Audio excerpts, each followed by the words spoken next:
And the kids are amazed at this lizard, how it turns black and turns green, maybe turns half and half. It is pretty neat.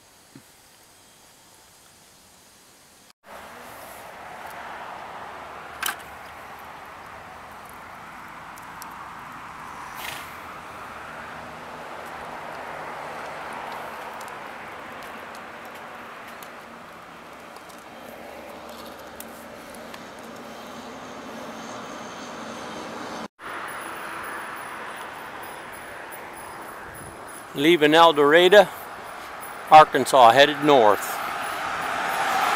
Great morning to be headed north from Dixie. Well, it's almost 9 o'clock and we got this doe out here eating on someone's front lawn still.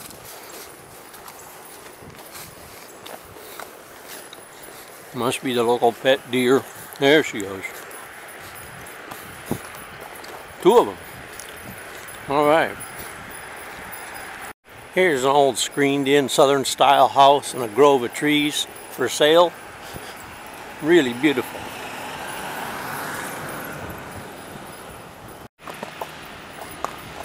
Bit of bridge work.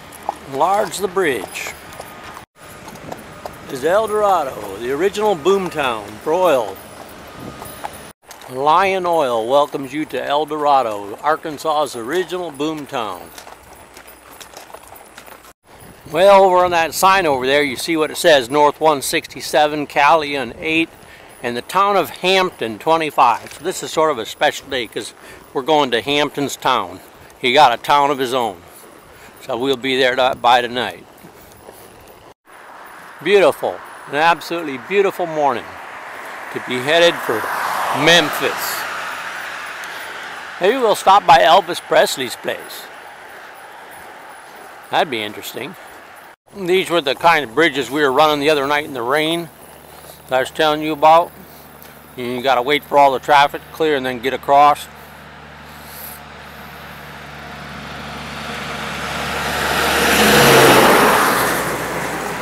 Hampton's used to it. We even got some bamboo in here.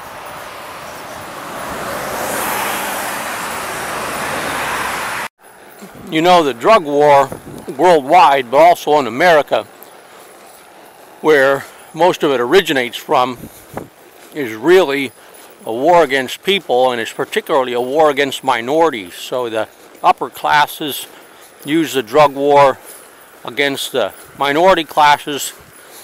On day A, they go and buy their drugs or import them. On day B, they go and arrest the minority people who have them. So it's a great weapon, and there's been some discussion on the NCOD. That's a European network called NCOD that basically people who are arrested on drug use are prisoners of a war, which they are.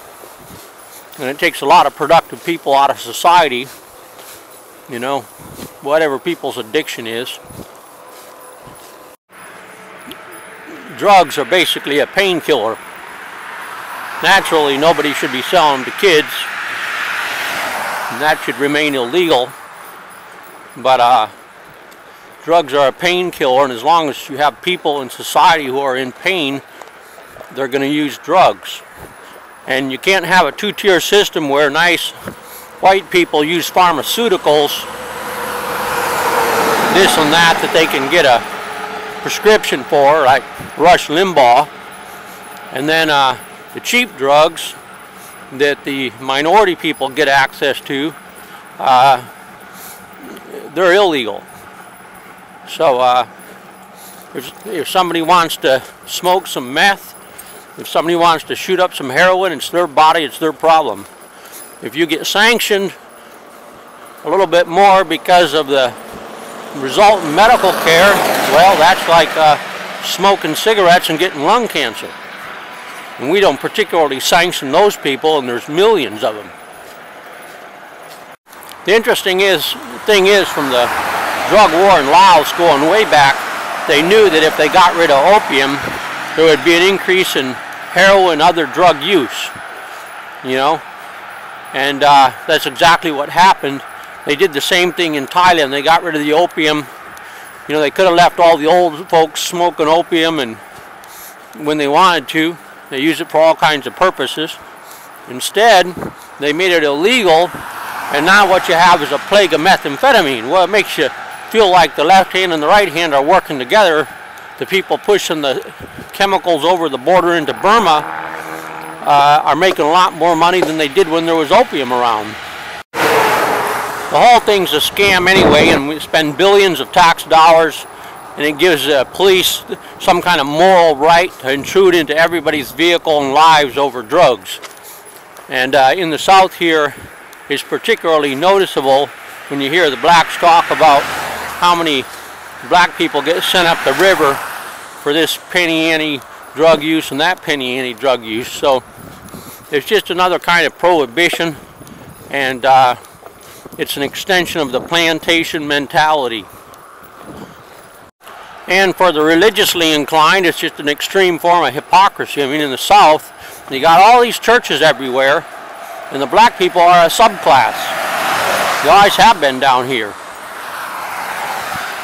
And the most common line I hear from white people is, I get tired of hearing all the black people say, well, you enslaved me and you owe it to me and this and that. Well, maybe if there was an equal playing field, you wouldn't hear that so often. You know, it's like they don't manufacture guns in Africa, but a lot of European countries, including America, export a lot of weapons to Africa. Well, Victor Bout, he's a Russian citizen. The Thais refused to extradite him to the U.S., which pissed off the U.S., but more power to him, because heck, he worked for everybody, you know. So it's a bit of hypocrisy to suddenly want to imprison the guy when he's been running wars all over the world for all the different countries. Victor Bout, he was the guy that Nicolas Cage played in the Lord of War. He was arrested in Bangkok, and then I don't know if he's been released, but they sure aren't extraditing him. Here we have the Iranians coming up with sophisticated nuclear warhead designs, and the world's getting to be an interesting place. May you live in interesting times. The other thing is, Bush started the scam of sending our National Guard overseas to fight in wars, which is not what the National Guard was designed for. It depletes the communities. It's not what the men signed up for. Instead of these guys being used to strengthen the communities locally with projects and whatnot, you know, some of them, if they wanted to opt out and go over to Iraq or something, okay, you make that voluntary. But instead of doing that, they're in the battlefield in Iraq or Afghanistan learning to kill people.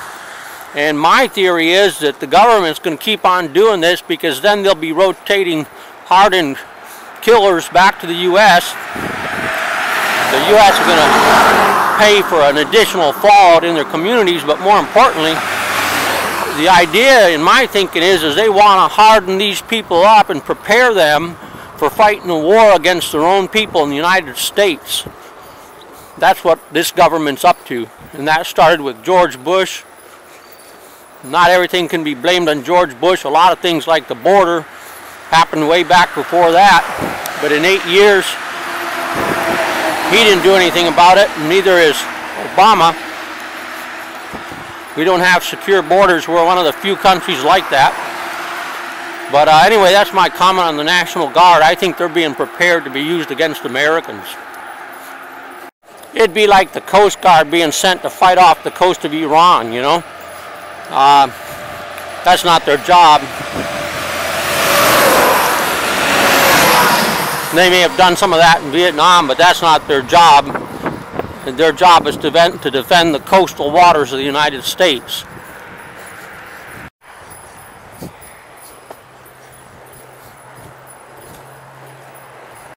There's a plant similar to what they use in Thailand to feed to the pigs, along with a bamboo tree.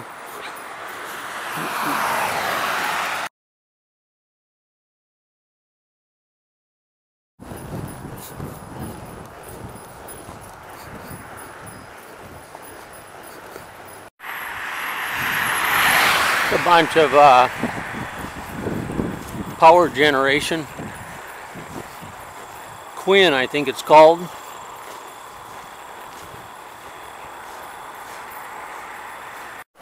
And I'd like to give a special thanks to Glenn Walters of El Dorado for giving us a couple bags of grain and 3 bales of hay.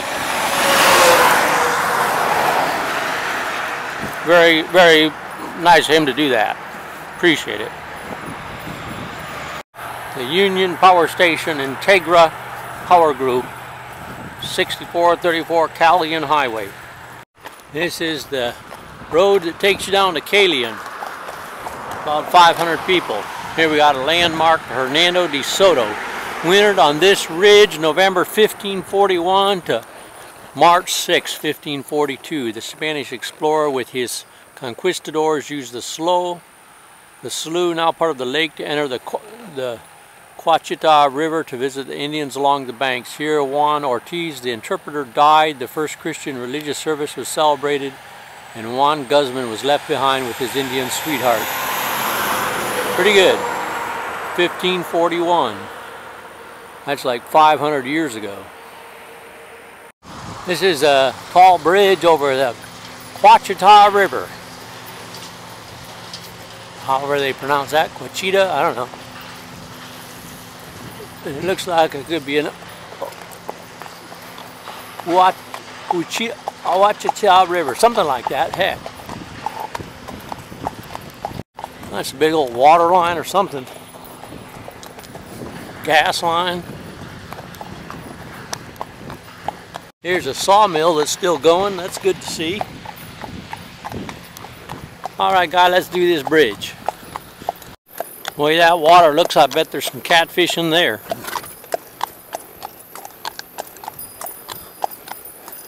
You look careful, maybe you can see them playing. Well, this is the water intake. And this is Wichita River. And we do another bridge. We got the Arkansas and the Mississippi to do still. Arkansas is on the other side of Pine Bluff. Gotta go down to Helena, cross the Mississippi into Mississippi, and go up to Memphis. Everything's good and flooded. We got a lot of road work up here on this dike. The other thing I noticed about the black people I've met in the South is that they have a good sense of humor about the situation. And I think that's really important to note.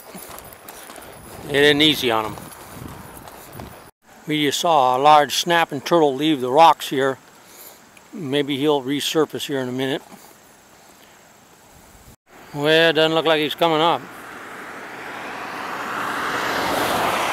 I don't know where he's going to go because no land back in there for quite a while, but he'll figure something out. I was thinking he might come back up here and come along the shore. We get a picture of him.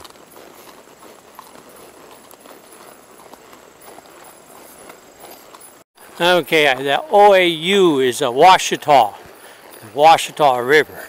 That's the Indian spelling, probably. So you come to these little creeks here, and they don't look like much, but the sides are steep and muddy, and they're deep. That's why they call them catfish creeks. And you can get a horse down in there and not get them out again. They can be really deep in spots, you know, 4 or 5 feet, and they just look like they're a small creek, but don't misread them. So you got to get back up on the bridge.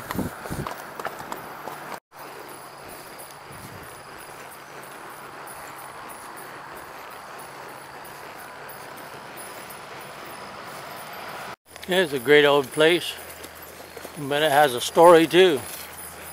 House set up on blocks.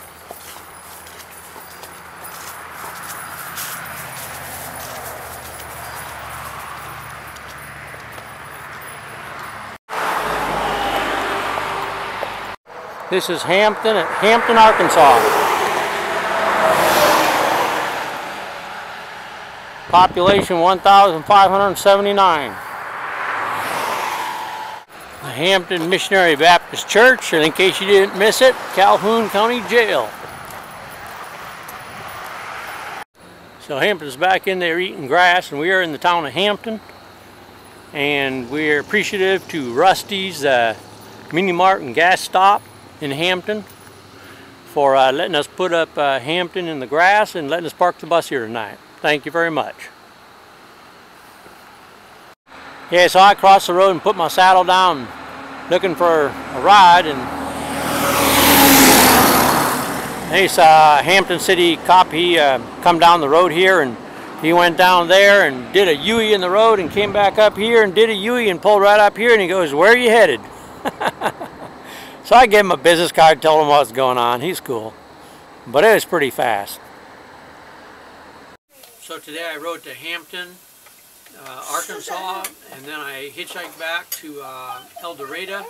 And the guy that I was riding back from, he's from El Dorado, and he said that Murphy Oil Company in El Dorado has what they call the El Dorado Promise, that Murphy Oil set up an endowment that they will pay for the college education of anybody that graduates from El Dorado High School, up to like $10,000 a semester or something like that for any school in the country.